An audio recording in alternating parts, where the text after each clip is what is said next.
What's up, everybody? This is GreyMan here. How's everybody doing today? I hope you guys are doing well. So today we're going to dive into 10 things that can destroy your food preps. I've gotten questions in regards to this topic, also things that I've dealt with myself. And the last thing you want to deal with is putting all this effort and money and time into your food preps and that have it go south by the time you need this stuff. So hopefully these 10 things will help you folks kind of like at least maybe either be a refresher or tips in regards to food storage and so on and so forth. Now, a lot of folks may know a lot of these different things, but there's a lot of folks out there that don't. I know throughout my time of preparing and storing food, I've learned some do's and don'ts myself and so on and so forth. So we're going to dive into these 10 different things and kind of go over them. And of course, if you guys, as always, have anything to add to this list, I truly appreciate that. You dropping down below in the comments. It'd be awesome to hear from you folks, as always. So let's kind of dive into this and start with number one is heat. And what I mean by heat is, okay, so temperature, usually you want to store your food between 50 to 70 degrees, okay? Like me here, what I do is I usually have my house set to 70 degrees, be it winter or summer. And the reason behind this is because where I have some of my food storage is at, you don't want extreme temperature fluctuations. Like some people who live up north or even down here down the south may adjust their thermostat to different temperatures. But ideally, you want to stay around 70 degrees. Well, for me, I stay around 70 degrees because you can use that temperature range from 50 to 70 depending on where you have your food stored. So let's say some of my off-site locations where I store food at are temperature controlled environments, which are roughly about 55 to 60 degrees. That's about the 5-degree fluctuation that I have in my own stuff. So heat is can be an extreme enemy to your food storages, and literally, heat can destroy your food in a single day. Temperatures higher than roughly 70 degrees will significantly shorten the shelf life of your foods that you have stored. And before you put your food, let's say in an attic or a garage or whatever the case may be for winter storage.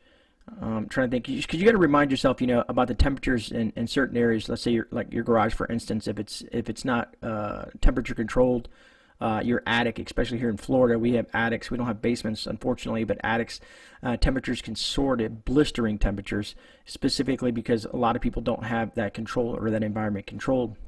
And believe it or not, there's food out there that basically, even when freezing temperatures, because people think, well, I'll just freeze this and I'll freeze that, but there's certain foods that you should not freeze, and it could destroy those foods as well.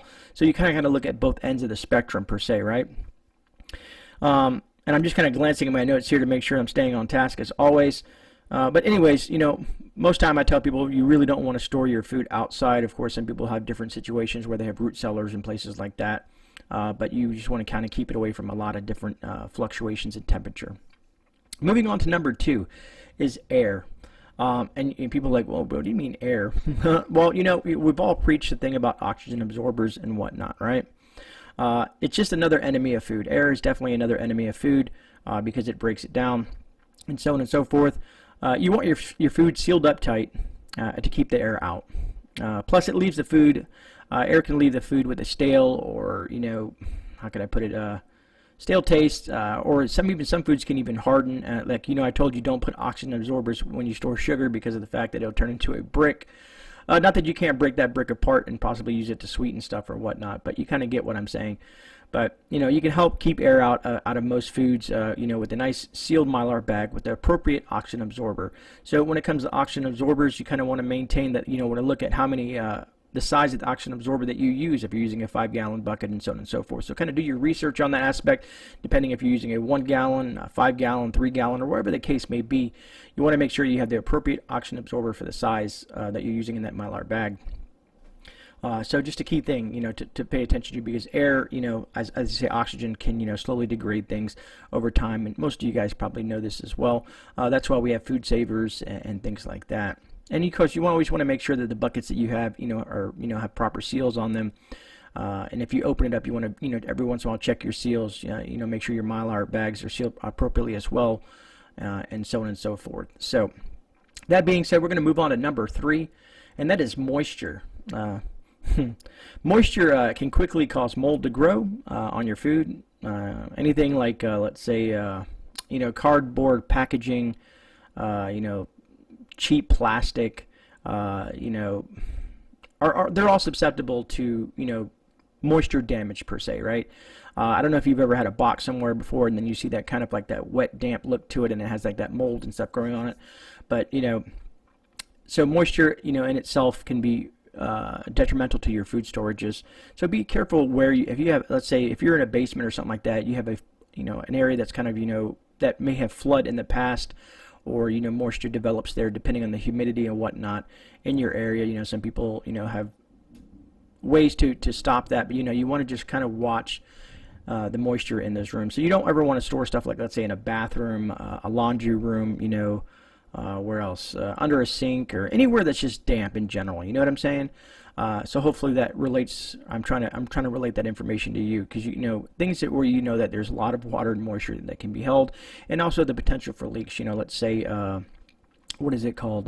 Your water heater. You know what I mean? If you ever had a water heater leak, there's a lot of water in there, and once that leaks out, it can definitely spread. So you kind of want to either use proper shelvings and stuff like that to keep things up off the floor if you are in an area like that, but try to keep them as far away as possible from things like that. I know a lot of us are constrained on space and whatnot, but at least keep that general idea, that rule of thumb when it comes to moisture. All right, so moving on to number 4. Light. I know you're like, light. Well, specifically, you know, we all love the sun, right? The sun is great. The vitamin D that you get from the sun that helps our vegetables and stuff grow in the garden. Sun is amazing, but sun can also, you know, destroy your food. Light in general. You know, light is just as dangerous as air and moisture, and you can see how this all relates to each other. It can degrade the nutritional value of a lot of your food. So because of this, and this is why we always say, you know, keep it in a cool, dark, dry place. You know, like I said, basements, I wish I had one. It would be a great option, but, you know, in a, let's say, a storage facility that's temperature controlled, where the lights are always off and it's just nice and dark and cool, works for me. You know, however, you know, some people can, you know, use a closet to store food, you know, depending, I said again, in your temperature ranges and whatnot.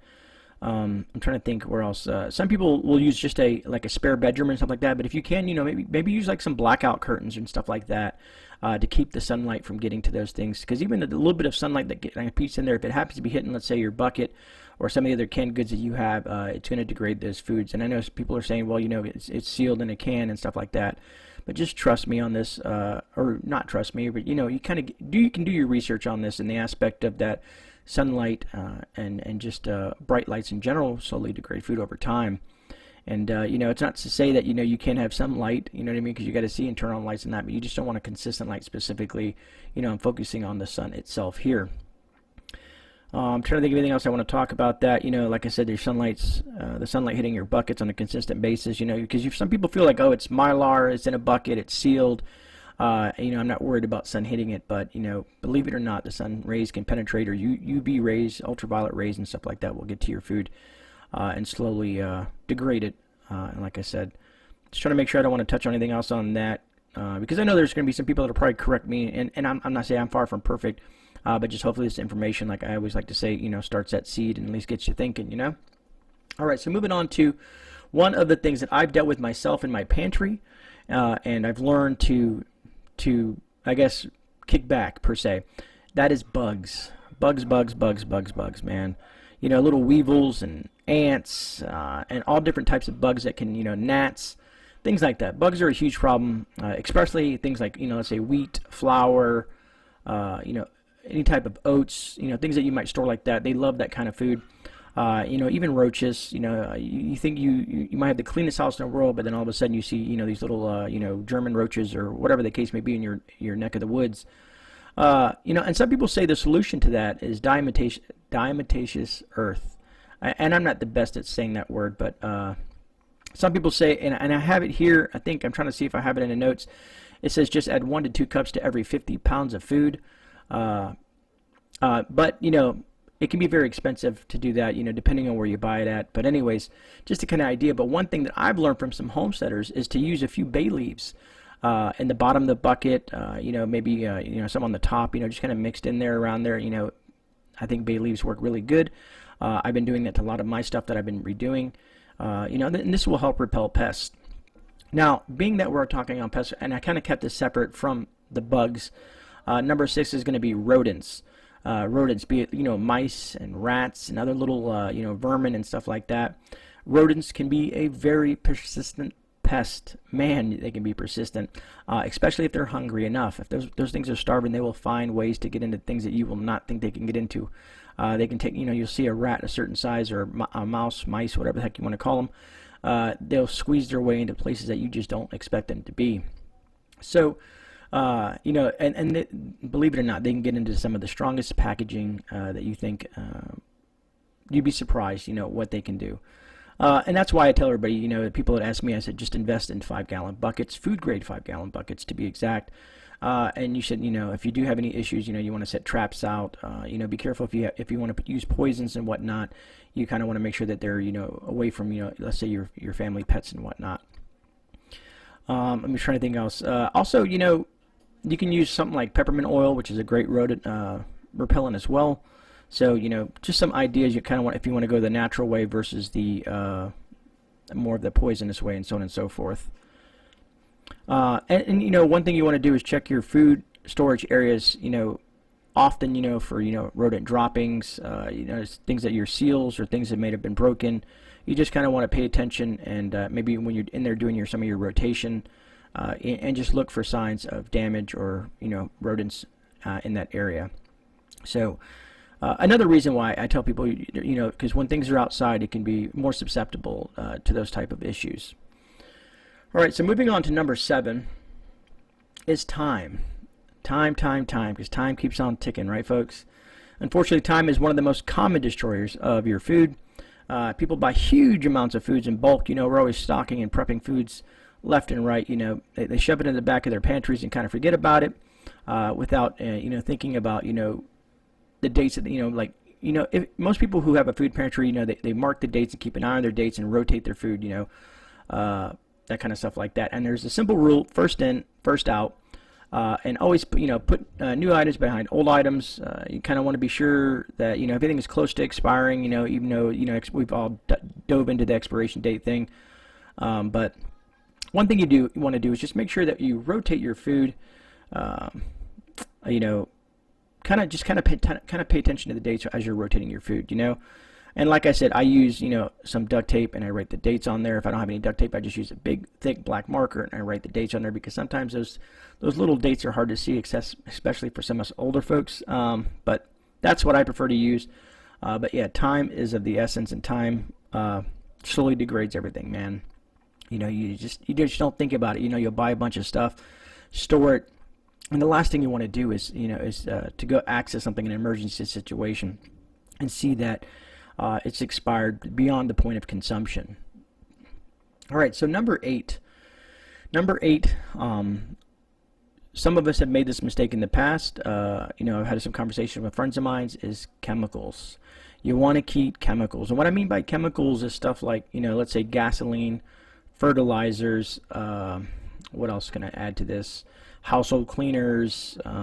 You don't want to keep any type of those chemicals in the same place that you would keep your food storage, because some people do use their garage. They have a temperature controlled garage, and they have a lot of their foods out there, even in buckets and whatnot. That maybe they have a shelving of lots of food, but then they have their lawnmower out there, they have their gas cans out there, they have their back storage of some of their cleaning supplies, they have their gardening supplies with fertilizers and stuff like that. And you just don't want to keep any type of chemicals near your food storage area, because there's the risk of spill, there's that risk of seepage to getting into your food, and the last thing you want to do is eat some sort of food or consume it, something that's been, that's had a chemical mixed into it. And what else can I add? Like I said, paint, pesticides. I'm just trying to think of, bleach. And like I said, because you just never know. They could leak, they could spill out. We've talked about lamp oil in the past. The big plastic containers of lamp oil, after a while you notice them starting to leach out of there, and you'll see the moisture from the lamp oil kind of seeping out. So just a kind of a common knowledge thing, or not a common knowledge thing, but a thing to kind of put in your brain there, is to keep anything that's going to, any and all chemicals away from your food storage, at least as far as you can.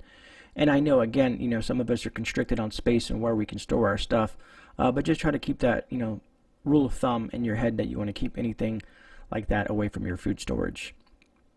All right, so moving on to number 9 is bacteria. Bacteria. Bacteria, you know, when we're storing our food, one thing we forget to do, you know, when we're prepping food, especially if you're using your hands, if this is not something like a canned good or something like that, you know, you're transporting rice into your Mylar bags or whatnot, you kind of want to wash your hands and get any bacteria or anything that's on your hands off your hands, because and the best, I know people, you know, you want to use some sort of antimicrobial agent, you know, like a soap or something like that when you're washing your hands to make sure they have all that bacteria off so that it doesn't transfer to your food storage and your food preps. Let me see here. You know, and this comes especially comes into play when it comes to canning items and dehydrating food. You won't see the bacteria on there immediately until it's too late. So if your canned food is contaminated, you know, you'll eventually see stuff like mold or mold spores growing on there, sometimes on the inside of the jar. And this food like this, once that happens, it really cannot be saved. You really don't even want to open it because you don't want to breathe in any of those spores. It just can be very detrimental to your health, and it's something that you kind of want to stay away from. All right, so my last one, number 10. Number 10, man. This one, some people are gonna laugh at me for this one, but number 10, another enemy of your food storage, is people. And I do apologize because it's thundering and lightning outside heavily. I don't know if you guys can hear that or not. But people, number 10 is people. So what do you mean, Grey, by saying people? How can they be a detriment to my food storages? One, if you have your food storage off-site, you don't want to make sure that no one specifically knows where that is, because, you know, of course, there's theft issues and people that are in desperate times would do desperate things. But, you know, it's also, let's say, family members and young children, things like that. So let's say you have some food storage and, you know, they cut open your Mylar bag or whatever, you know, you have something in there and they don't tell you that they've done so. And, you know, that's just going to, you need to have that communication with your folks, people that you either live with or people that you associate with that know about your food storages, is that is for emergency purposes, and explain them your rotations and explain them the whole kind of line of things, because, you know, like I said, they might know it's food storage, but, you know, in their head they're thinking, okay, well, I'm hungry, you know, I just want a little snack, which is fine and dandy, I guess, for certain things. But, you know, maybe they forget to seal it, you know, causing the rest of the food to spoil. And so that's why, again, telling everybody, you know, that's access to your food storage, to leave it alone until really it's time to eat it. It's there for a reason, and it's there for emergencies, and so on and so forth. So, to me, I feel that you should have your pantry that you use on an everyday basis and your prepper pantry a little bit separate from each other, and kind of give everybody an idea, hey, you know, this is for this and this is for that, and let's say whoever is in charge, per se, let's say, you know, the mom, dad, uncle, whoever is in charge of, you know, let's say rotating the food, and they're going to the prepper pantry and bringing some things over to the pantry, and that's being replenished, and that kind of cycle keeps on going. So that being said, no bonus ones this time around. I kind of wanted to keep this short, but hopefully you guys have gotten some value out of this. If you did, could you please hit that thumbs up? Truly appreciate that. It helps the YouTube algorithm, as you guys have heard many, many times, and it helps spread the message of preparedness. That also being said, so my guest tomorrow night at 9 p.m. Eastern Standard Time on the Grey Exchange, and I'm so excited, is Boots and Bounty Homestead. They're some great people, and I want to share their experience and their knowledge with you folks on the channel. So Boots and Bounty will be joining with me tomorrow at 9 p.m. Eastern Standard Time, so look forward to that. I will have that posted up later this evening. Hopefully we'll have a good time. I'll look forward to seeing all you folks there. Again, I appreciate everyone watching this video. Truly appreciate you guys, and if you're not subscribed, please subscribe if you have come across this video, because there's a lot more of great information coming from this channel, as well as many others like it. So again, you guys enjoy the rest of your day. This is GreyMan. I'm out. I'll see you guys in the rebound. God bless.